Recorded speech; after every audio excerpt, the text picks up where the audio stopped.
When Ned Buntline introduced himself, I replied, "Sir, my name is Raymond Bobby. The name may be spelled B-A-B-Y, but it is pronounced Bobby, as in hobby. Please just call me Raymond."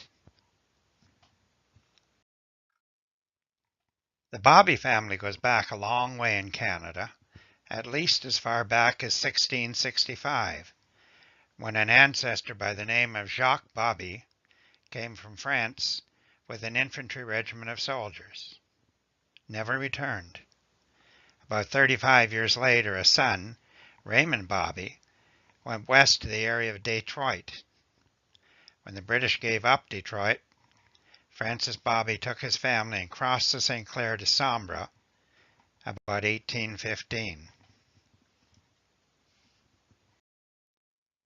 Settled all the land from the Chenal Écart near Walpole Island down to the port at the south end of Lambton. As the years progressed, our family spread north to Bobby's Point. There, the first church along the Canadian side of the river was built, a good Catholic church, Église du Sacré-Cœur, Church of the Sacred Heart. So now you know a little bit about my family, but I suppose the real reason you want to talk to me is to hear about my run-in with that gang of horse thieves. When Buntline replied yes, I continued. Back in September of '43, a full moon that night. The following morning when I went out to the stables, my darling blacks were gone. By that I mean black horses, of course. They were beauties. Still are. 2 black stallions I'd bought when they were yearlings and raised them like they were my own children. My wife sometimes said I paid them more attention than I did her. But they were beauties, sir. Imagine my surprise and my dismay when I found their stalls empty. There was no doubt in my mind who was responsible. Many a head of livestock had been rustled from other settlers up and down the St. Clair River. All of the others accepted their loss and went on with life. Not me.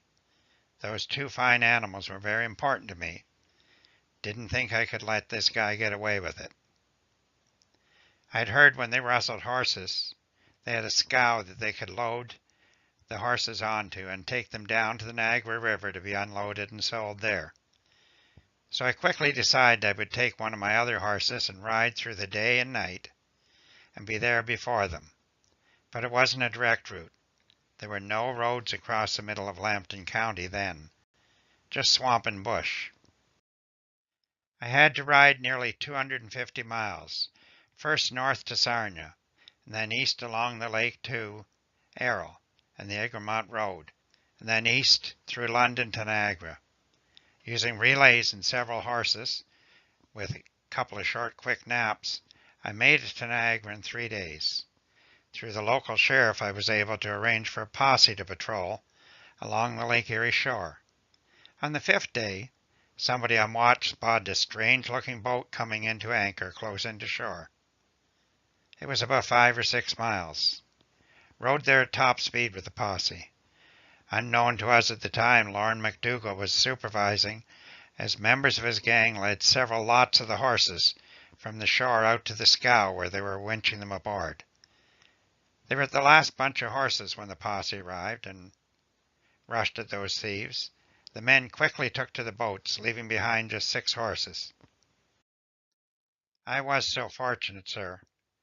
2 of those horses still along the shore were my matching pair of splendid blacks. I whistled. They whinnied in excited recognition, turned around and came right back to me. The next morning, with my 2 rescued horses, I headed back towards my home in the St. Clair. But, sir, even though I got my horses back, Lorne McDougall and his gang got away and remained at large for a few more years before finally being captured. So that's my story, Ned. Is that what you wanted to hear? He thanked me and promised to deliver some copies of the book when it is published to my home along the St. Clair. After shaking hands, we went our separate ways. Wonder if there ever will be a book.